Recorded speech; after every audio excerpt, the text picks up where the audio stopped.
Passer maintenant la parole à M. Lionel Prévost, vice-président du Conseil général de l'Eure. Merci Madame la Présidente, Monsieur le Préfet, Monsieur le Sous-préfet, mon cher Marc, Monsieur le Président du pays, Mesdames, Messieurs, donc je suis très heureux ici de me retrouver aujourd'hui à Beauménil pour cette manifestation parce que je pense que c'est tout à fait à l'honneur du Conseil général d'avoir pu s'associer à ce dossier. N'est-ce pas, Marc, c'est le dossier que nous avons voté ensemble et que nous avons soutenu parce qu'effectivement, c'est un très bel exemple de l'économie sociale et solidaire. Je crois qu'à travers une action menée sur un territoire rural, cela montre les possibilités de développement. Alors bien sûr, vous pourrez nous dire, il y a eu une construction d'un certain nombre de cubes pour arriver au financement. Et je dois vous féliciter parce que je regardais hier soir mes notes, c'est financé à plus de 80% ce projet. Hein. Donc c'est assez remarquable et ça montre aussi l'utilité de l'argent public.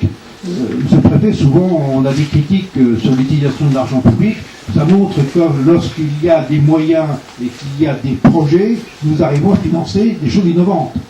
Et nous avons l'habitude de le faire sur Beauménil parce que c'est un territoire rural qui montre l'exemple d'un certain nombre de domaines.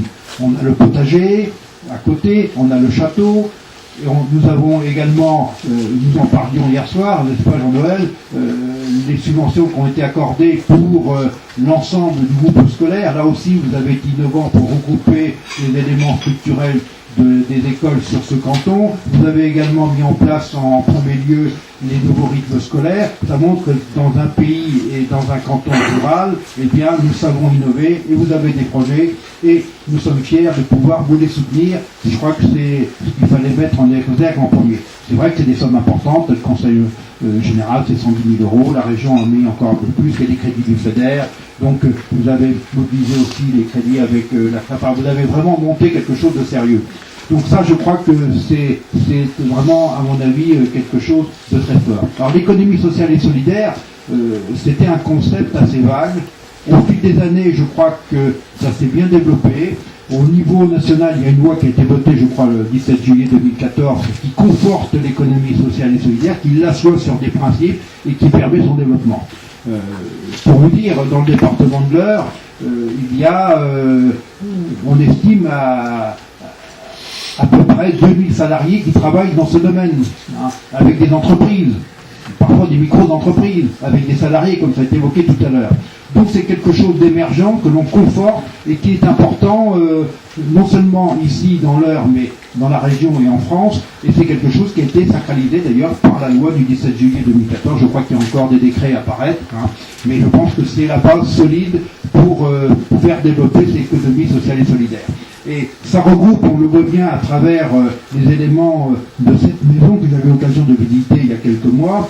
Eh bien, il y a un concept, bien sûr, de récupération d'une vieille maison, et on doit féliciter le cabinet d'architectes pour le travail réalisé, parce que on su allier, bien sûr, les biomatériaux, mais aussi apporter le confort moderne et exigeant aujourd'hui pour que vous ayez même des labels différents, notamment aussi dans le domaine du handicap.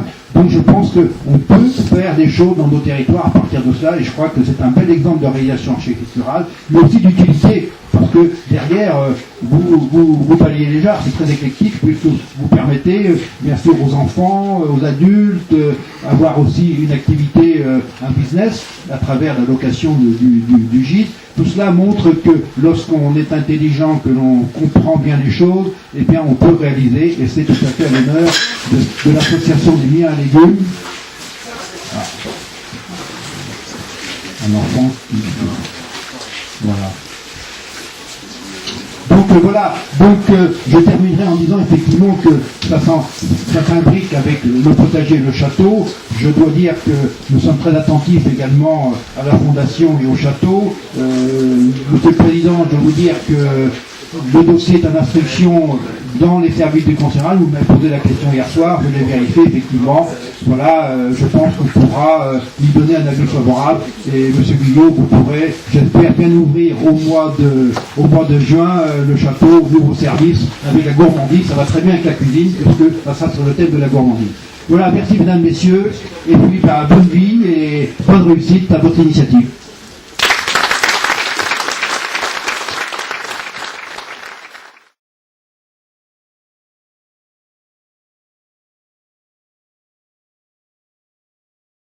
Ah,